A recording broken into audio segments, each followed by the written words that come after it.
কোরআনে কারীমের ভিতরে বলেন ওয়া মা আতাকুমুর রাসূলু ফাখুযু, রাসূল করিম সাল্লাল্লাহু আলাইহি ওয়াসাল্লাম তোমাদেরকে যা দিয়েছেন তা তোমরা গ্রহণ করো। ওয়া মা নাহাকুম আনহু ফান্তাহু, এবং তিনি তোমাদের যা নিষেধ করেছেন তা থেকে তোমরা বিরত রাখো।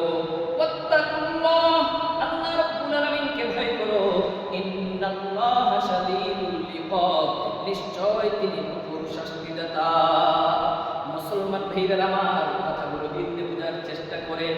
রাসূল করিম সাল্লাল্লাহু আলাইহি ওয়াসাল্লামের জীবনে 63 বার রবিউল আউয়াল এসেছিল, কিন্তু কোন ঈদে মিলাদুন নবী পালন করে নাই।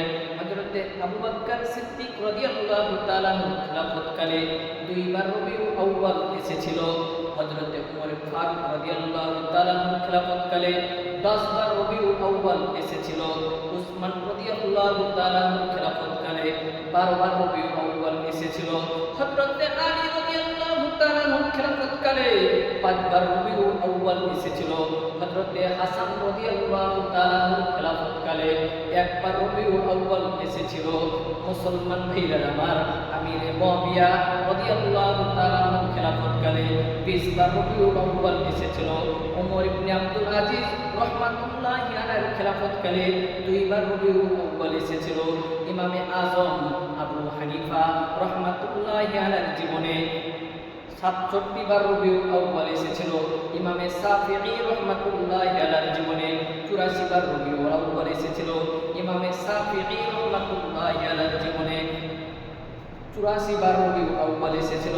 ইমাম বুখারী রাহমাতুল্লাহি আলাইহির জীবনে 62 বার রবিউল আউয়াল এসেছিল।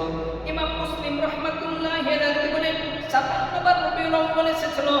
ইমাম আবু দাউদ রাহমাতুল্লাহি আলাইহির জীবনে 73 বার রবিউল আউয়াল এসেছিল।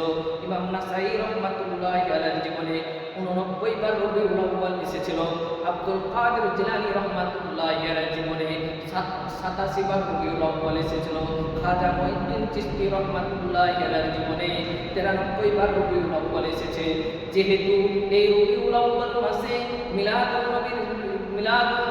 নবীর জামানায় নেই, সাহাবায়ে কেরামদের জামানায় নেই, তাবিঈদের জামানায় নেই, তাবিঈনদের জামানায় নেই, আইম্মায়ে মুজতাহিদদের জামানায় নেই, আকাবিরে দেওবন্দের জামানায় নেই। সুতরাং মানুষের মন করা ঈদে মিলাদুন নবী আমরা পালন করব না এবং কাউকে করতেও দেব না, বরং অবশ্যই বাধা প্রদান করব। কারণ আল্লাহ রাব্বুল আলামিন কোরআনে কারীমের ভিতরে বলেন ওয়া মা আতাকুমুর রাসূলু ফাখুযু, রাসূল তোমাদের যা দিয়েছেন তা গ্রহণ করো।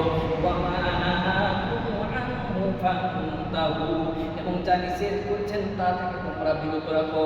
ওয়াত্তাকুল্লাহ, আল্লাহ রাব্বুল আলামিনকে ভয় করো। ইন্নাল্লাহা শাদীদুল ইকাব, নিশ্চয় তিনি কঠোর শাস্তিদাতা।